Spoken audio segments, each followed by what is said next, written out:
Rivalries fuel our imagination. Coke versus Pepsi, Apple versus Android, Rocky versus Apollo. But in military aviation, the stakes are sky high.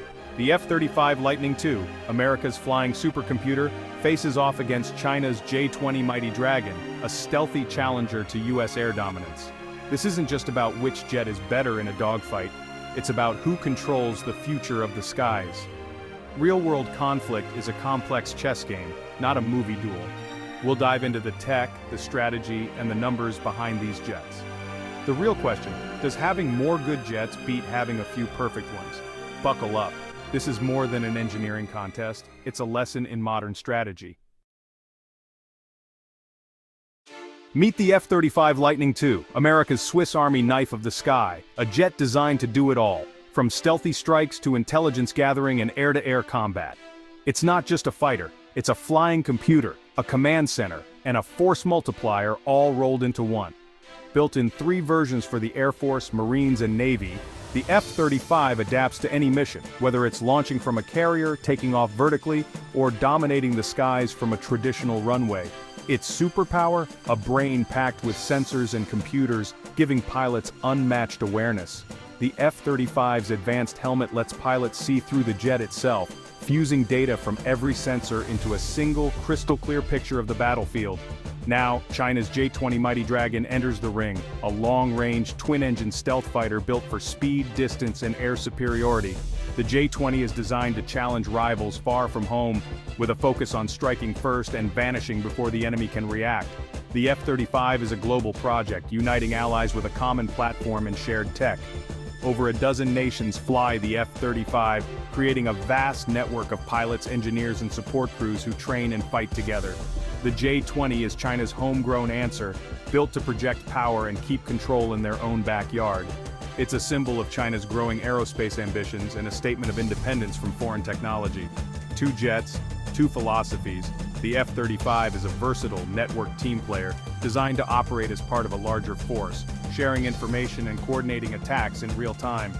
The J-20, on the other hand, is a specialized, long-range assassin, optimized for striking high-value targets and evading detection, often operating independently to achieve its mission. The F-35's strength is its global network. It's backed by a coalition of nations, making it a force that can be deployed almost anywhere, anytime, with allies ready to support.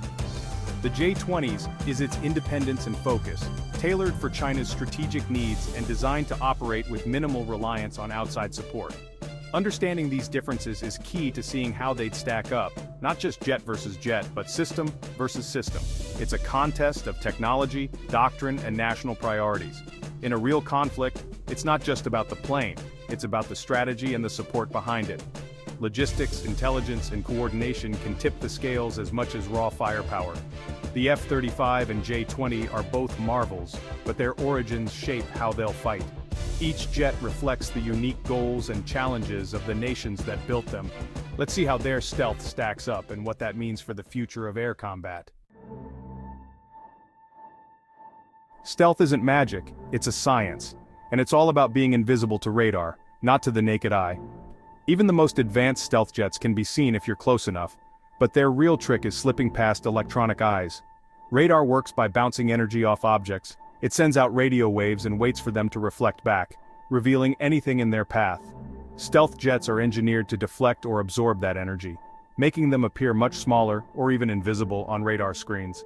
The F-35 and J-20 use sharply angled surfaces to scatter radar waves in unpredictable directions, like a diamond bouncing light away from your eyes, so the radar signal never makes it back to the source. Special radar-absorbent coatings soak up what the shape doesn't deflect, turning radar energy into harmless heat. This material is like a sponge for radar, making the jet even harder to spot. Engines are hidden deep inside the body and cooled to reduce heat signatures, making them much harder to spot with infrared sensors that look for hot exhaust. Weapons and fuel are carried inside the jet, not hanging outside, keeping the jet's profile clean and stealthy, and preventing extra radar reflections.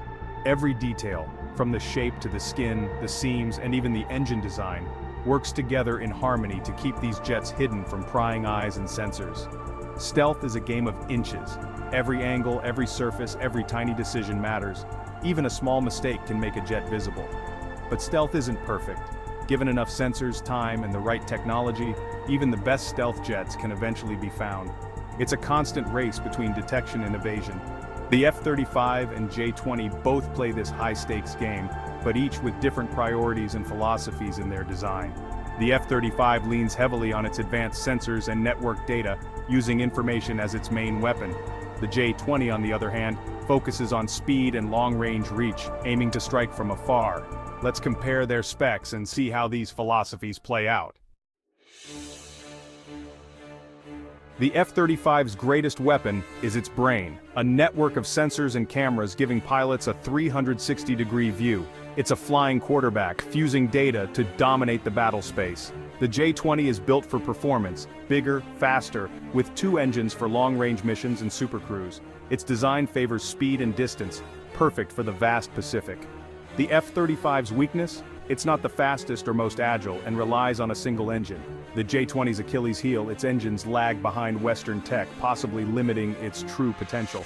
The F-35 bets on seeing first and striking first, sharing info with allies to avoid close-range fights. The J-20 bets on range and speed, aiming to hit vulnerable support targets and exploit distance.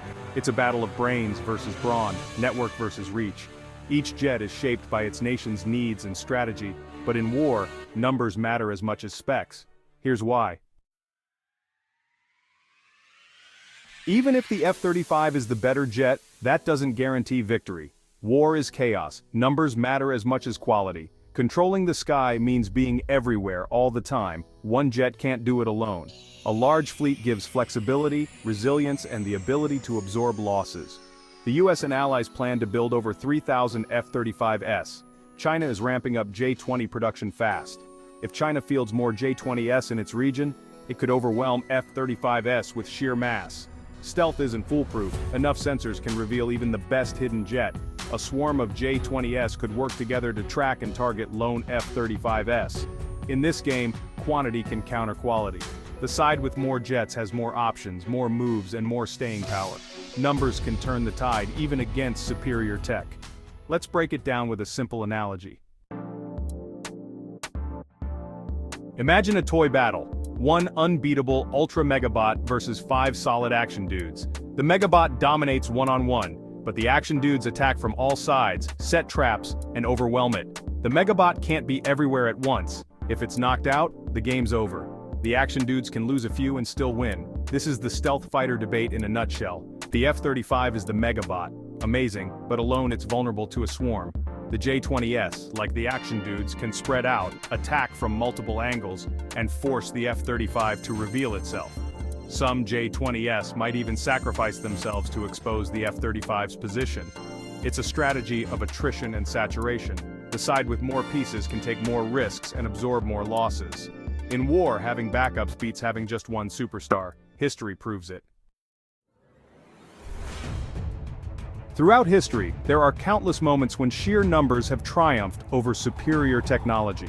Again and again, we see that having more can sometimes matter more than having the best. Take World War II, for example. Germany's Tiger tanks were engineering marvels, heavily armored, powerful, and feared on the battlefield. But the Soviets took a different approach, producing thousands upon thousands of simpler, more reliable T-34s. While a single Tiger could destroy several T-34s in a head-to-head fight, the Soviets' overwhelming numbers eventually tipped the scales. The battlefield became a numbers game, and the Tigers were simply outmatched by the relentless waves of T-34s. The Soviets used coordinated attacks, swarming and flanking the Tigers from all sides. Their ability to keep churning out tanks, even under pressure, proved decisive. Mass production became their secret weapon. In the end, the Germans ran out of tanks, spare parts, and resources long before the Soviets did. Superior engineering couldn't compensate for dwindling numbers and stretched supply lines. A similar story played out in the skies over the Pacific. Japan's Agile Zero fighter was a technical masterpiece, but it was soon outnumbered by America's rugged, mass-produced Hellcat. The US built over 12,000 Hellcats, replacing losses almost as fast as they happened.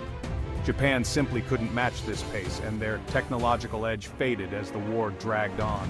In these conflicts, industrial might became a weapon in itself, crushing any advantage that superior technology might have offered. The lesson is clear: the factory floor can be just as decisive as the battlefield. Wars are won not only by what happens in combat, but by what happens behind the scenes. In air combat, as in tank battles, quantity can grind down quality over time. Even the best machines can be overwhelmed by relentless numbers. Today, the rivalry between the F-35 and China's J-20 echoes these same lessons from history. It's a reminder that numbers still matter. It's not just about having the best machine on paper, it's about who can build, deploy, and sustain more of them, and keep them flying when it counts. To truly understand who has the advantage, we need to look at the bigger strategic picture, not just the specs. In the end, it's strategy, logistics, and the ability to adapt, not just technology, that wins wars.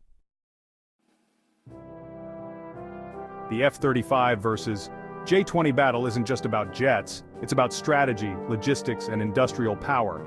The US relies on a network of allies and forward bases, creating a powerful but vulnerable force. China leverages home field advantage, operating from well-defended bases and aiming to create a no-go zone. Producing more J-20s could make it too costly for the US to operate nearby. The US faces long, vulnerable supply lines. China's logistics are local and fast. Sustaining a fight far from home is a massive challenge for the US. The real contest is between entire military-industrial systems, not just jets. Can the US deploy enough F-35s to overcome China's numbers? Can China build enough J-20s to counter US tech? The answers to these questions, not just specs, will decide the outcome. In the end, it's the fleet, not the fighter, that wins. The F-35 versus J-20 rivalry is about two visions of war quality versus quantity. The F-35 is a networked marvel. The J-20 is a symbol of mass and resilience. A large fleet brings depth and the power to overwhelm even the best tech. War isn't a duel, it's a contest of endurance, numbers, and strategy. A single F-35 might beat a J-20, but hundreds versus hundreds? The answer is far less certain. The future of air combat will be shaped by who finds the right mix of quality, quantity, and strategy. The lesson: never underestimate the power of more. In the end, the fleet that endures is the fleet that wins.